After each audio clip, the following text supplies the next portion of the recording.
Hello students, welcome to my YouTube channel Geography Crew.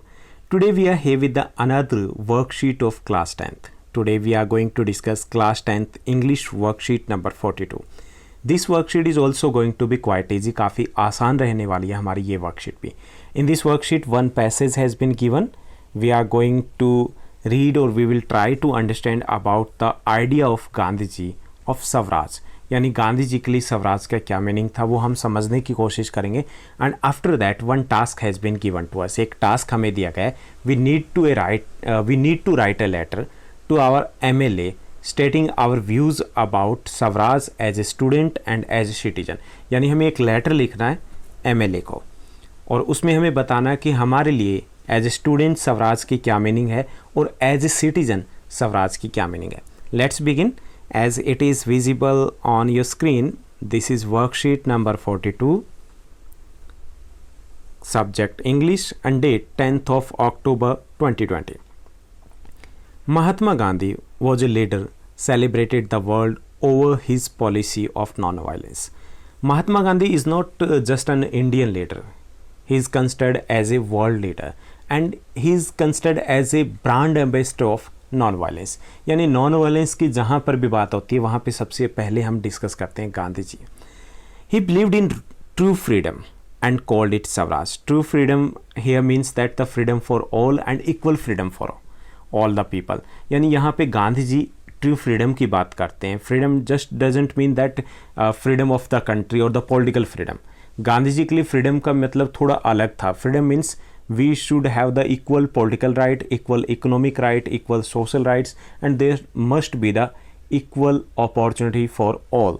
सबके लिए एक जैसी बराबरी होनी चाहिए, एक जैसे आगे बढ़ने के मौके होने चाहिए. तो उन्होंने इसे ट्रू फ्रीडम कहा and he used a term swaraj. इसके लिए स्वराज टर्म को यूज़ किया. Swaraj generally means self rule, जो आप हिस्ट्री में भी पढ़ चुके हैं. फर्स्ट चैप्टर और थर्ड चैप्टर में आपने पढ़ा है. Swaraj means self rule. Hindi में इसको बोलेंगे स्वशासन, खुद का शासन. The word usually refers to Gandhiji's concept for Indian independence from foreign domination. Generally हम इसको ये समझते हैं सेल्फ रूल और the swaraj means the independence of India from foreign domination और the British domination. Since this is against the political and social system followed by the Britain, but Gandhiji's concept of swaraj advocate India's discarding British political, economic, bureaucratic, legal, military and educational institution.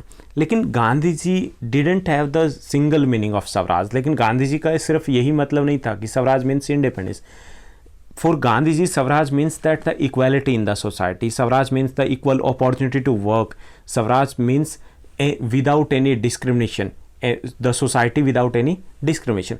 तो गांधी जी के लिए स्वराज के कई सारे मायने थे. And adopting Swaraj means implementing a system where the real power directly reside in the hands of the people. और स्वराज का मीनिंग अगर हम गांधी जी के अकॉर्डिंग लें तो Swaraj here means that we must give real power to the people. लोगों के पास पावर होनी चाहिए. empowerment of the people. लोगों को इतनी हमें पावर देनी है so that they can take their own decision, so that they can move forward independently. तो उसे हम स्वराज कहते हैं. ओके तो यहाँ पे हम स्वराज सिर्फ इतना मतलब नहीं कि swaraj means independence, swaraj means self rule. Here the swaraj means the empowerment of the people so that they can take their own decisions independently, whether it is from the rural area और the urban area, educated one और the uneducated one, कोई भी हो, सबके लिए स्वराज का meaning ये होना चाहिए था according to Gandhi ji. Gandhi ji explained his vision in 1946 में. गांधी जी ने लिखा था power resides in the people, they can use it at any time. तो उन्होंने स्वराज के बारे में लिखा था कि power should reside in the people, लोगों के पास पावर होनी चाहिए. They can use it at any time. This philosophy rest inside an individual who has to learn to be master of his own self. He must be master of his own self means कि उसके पास खुद की शक्तियाँ होनी चाहिए, वो खुद का मालिक खुद होना चाहिए, सो दैट ही और शी कैन टेक हिज और her own decision. Of his community which must be dependent only on it self. और समाज कम्युनिटी की बात की गई है वो भी सेल्फ डिपेंडेंट होना चाहिए. They should have the proper right so that they can take their own decisions.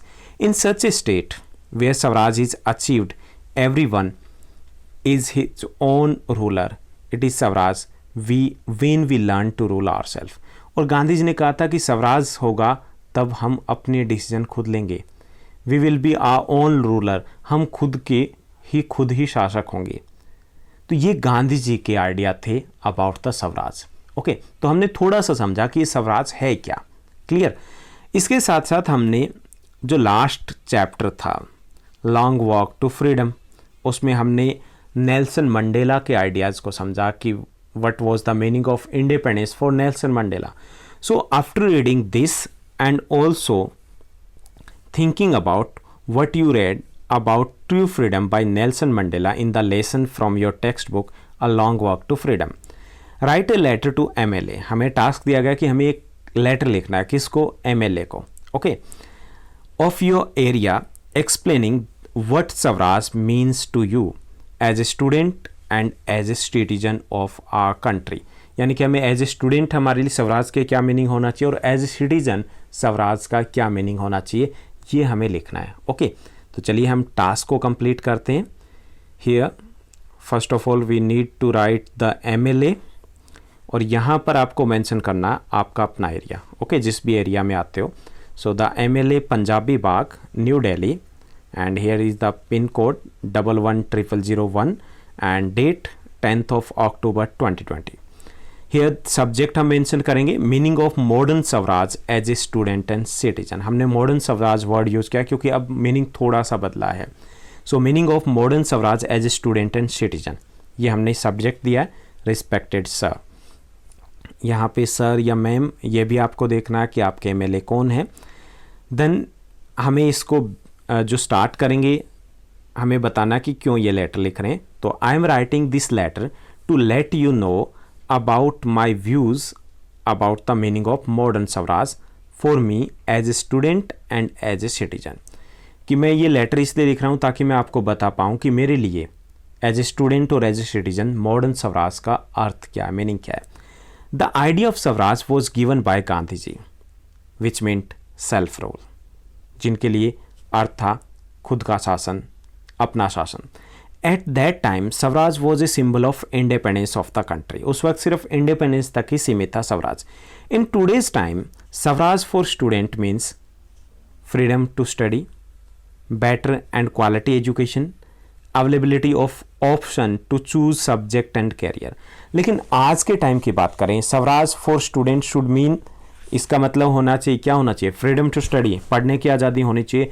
Better and quality education, education ही नहीं क्वालिटी एजुकेशन होनी चाहिए.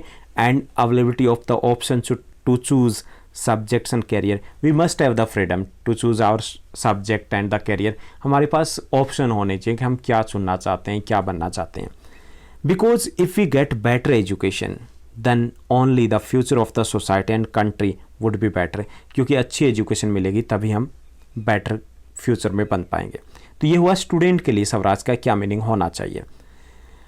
Swaraj as a citizen means freedom to work. As a citizen की बात करें तो इसका meaning होना चाहिए कि फ्रीडम टू वर्क, काम करने की आज़ादी हो. फ्रीडम टू चूज वर्क, काम चुनने की आज़ादी हो. Whatever we want to do we should have the freedom to do. जो हमें चाहते हैं वो करने देना चाहिए. फ्रीडम टू मूव फॉरवर्ड, आगे बढ़ने की आज़ादी होनी चाहिए. इक्वालिटी ऑफ अपॉर्चुनिटी, बराबरी के मौके होने चाहिए. Better and equal facilities etcetera, और सबके लिए एक समान सुविधाएं होनी चाहिए. Because in any nation citizens are the real wealth of the country. क्योंकि किसी भी देश में सिटीजन्स है वो क्या है? रियल वेल्थ होते हैं, किसी भी देश का आधार होते हैं, बेस होते हैं. When they get a chance to move forward only then the country will be able to move forward. कि जब सिटीजन आगे बढ़ेंगे तभी देश आगे बढ़ेगा. Therefore the government should take more positive steps towards the modern swaraj. Government को कुछ और प्रयास करने चाहिए so that we can attain modern swaraj. Thank you sir for patiently reading my letter. Looking forward to meet you and to know your views sir. तो यहाँ पे हम थैंक यू बोलेंगे लास्ट में, और हम मेंशन कर सकते हैं looking forward to meet you and to know your views sir. यानी कि इसके बारे में हम उनसे मिलना भी चाहेंगे और उनके व्यूज़ भी जानना चाहेंगे. देन रिगार्ड्स, और here you will mention your name, whether it is Kamakshi, Mohammad Faiz, Abdul, जो भी आपका नाम है आप नेम मेंशन करोगे. And here the area should be remain same. जो एड्रेस आपने ऊपर दोगे अपने एरिया के एमएलए को लिख रहे हो ना, तो वही यहाँ पर हमें मेंशन करना है. So that was your worksheet और हमारा टास्क था, आसान सा टास्क था. उम्मीद करता हूँ आपकी स्टडी काफ़ी बेटर चल रही होगी. ऐसे ही आप एक शेड्यूल के अनुसार लगे रहिए, आगे बढ़ते रहिए, क्योंकि बोर्ड की क्लास है और लगभग हाफ ऑफ द टाइम है वो जा चुका है, आधा साल जा चुका है.